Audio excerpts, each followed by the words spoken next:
Okay, this top 11 article reading is on updating the recommendations for screening, staffing, and emergency protocols to prevent cardiovascular events at health fitness facilities.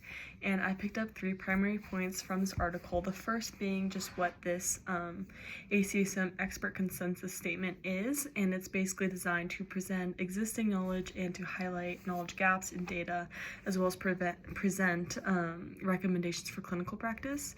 So this article is a statement that updates and replaces the prior ACSM guidelines for screening, staffing, and emergency protocols to prevent cardiovascular events at health fitness facilities, which was last published in 1998. So this newer version and newer approach is based on 4 concepts. The first being that health benefits are becoming increasingly recognized from even low levels of physical activity.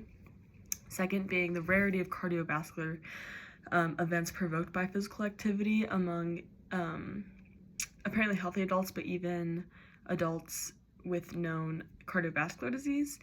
Third being the recognition that pre-exercise screening strategies can sometimes inhibit physical activity because screening often requires additional medical testing for clearance. And then lastly, it's based on the concept that immediate assistance provided by non-medical professionals can greatly reduce the mortality rate in acute cardiac events. So the second primary point that I gathered from this article was that physical activity is incredibly important for overall health and the prevention of cardiovascular disease.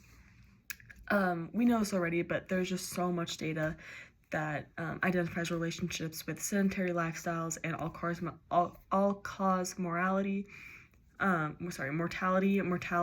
cardiovascular disease, type 2 diabetes incidence, and endometrial, colon, and lung cancer incidence. It's also been found that greater volumes of moderate to vigorous physical activity can greatly reduce the risk of weight gain and gestational diabetes and postpartum depression in pregnant women. And also greater volumes of physical activities are associated with reduced risk of dementia and increasing cognitive function.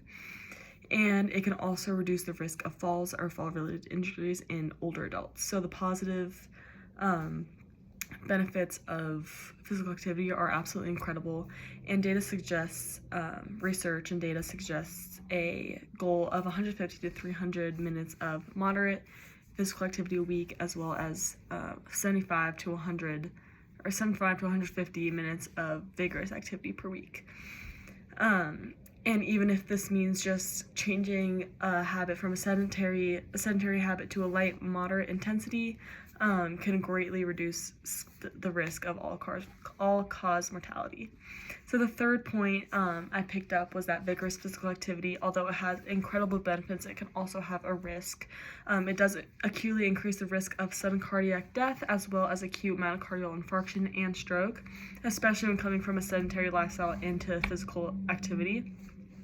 There's an increase in platelet aggression, which contributes to coronary thrombosis. And so sudden and sporadic vigorous physical activity, as well as VPA involving high anaerobic metabolism, increases the risk of acute myocardial infarction and sudden cardiac death in those susceptible individuals.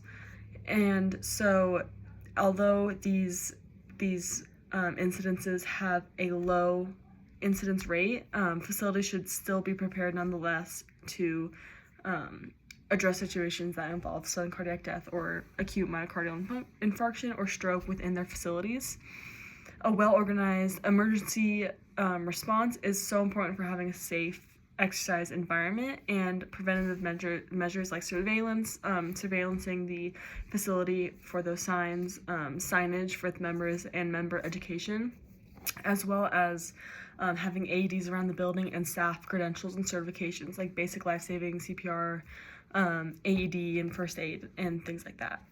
So for me personally, this is important for me to be able to use in my future career because I am going to have to be able to know and understand the importance of physical activity and the benefits it can provide, along with the risks that can accompany it, especially coming from a sedentary lifestyle. So it's so important for people working with the Gen Pop to be able to know the risks that could accompany sudden, vigorous physical activity, or just the increasing of physical activity in one's life.